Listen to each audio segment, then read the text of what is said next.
Donc là, je vous montre quelques petites photos, enfin quelques photos, elles sont pas petites, de différentes recettes crues. Donc, vous avez la béchamel crue de cajou, une béchamel qui se fait en 2 minutes top chrono, vraiment.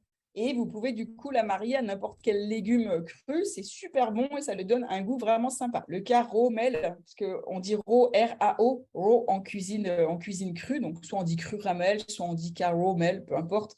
Mais voilà, pareil, encore une fois, c'est que du cru.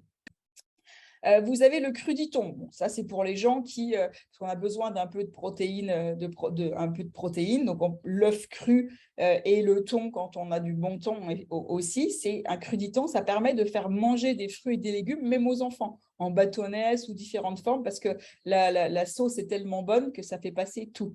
Ça, c'est des crèmes non brûlées. C'est-à-dire que là, c'est juste une crème, pareil, qui est faite avec de la cajou et différents ingrédients, qui est super bonne, qui se fait en 2 minutes top chrono.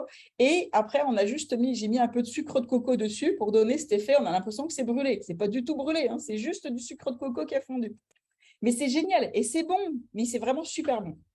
Le fond de tarte vegan et cru, voilà, on peut le faire en fond de tarte chocolat, mais on peut le faire, en fait, c'est la même recette que les chocolats croustilles fondants que je vais vous donner. Là, j'avais fait tartare d'avocat mangue. Donc, bon, c'est un peu flou, mais c'est parce que c'était l'image qui faisait ça. Donc, c'est super bon aussi. Pareil, ça se prépare relativement rapidement. Ça aussi, ultra bon. Donc, tartelette crue vegan. Donc, le fond de tarte, c'est cru. Il y a une espèce de ganache blanche en dessous qu'avec des ingrédients, pareil, hein, crus, des mangues fraîches et une chantilly de crème de coco. Trop bon. Sauce barbecue, qui en plus a des propriétés détox, brûle-graisse, anti-diabète et anti-douleur.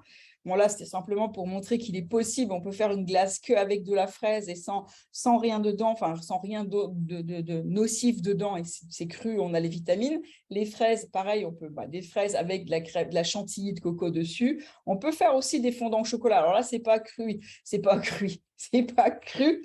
C'est cuit, mais de temps en temps aussi, on peut faire des choses qui sont index glycémique bas. Comme je vous disais, ce n'est pas le but forcément de vous faire manger tout cru, mais d'avoir en tout cas une majorité de cru pour apporter les vitamines et les minéraux. Et le caramel, on en a déjà parlé.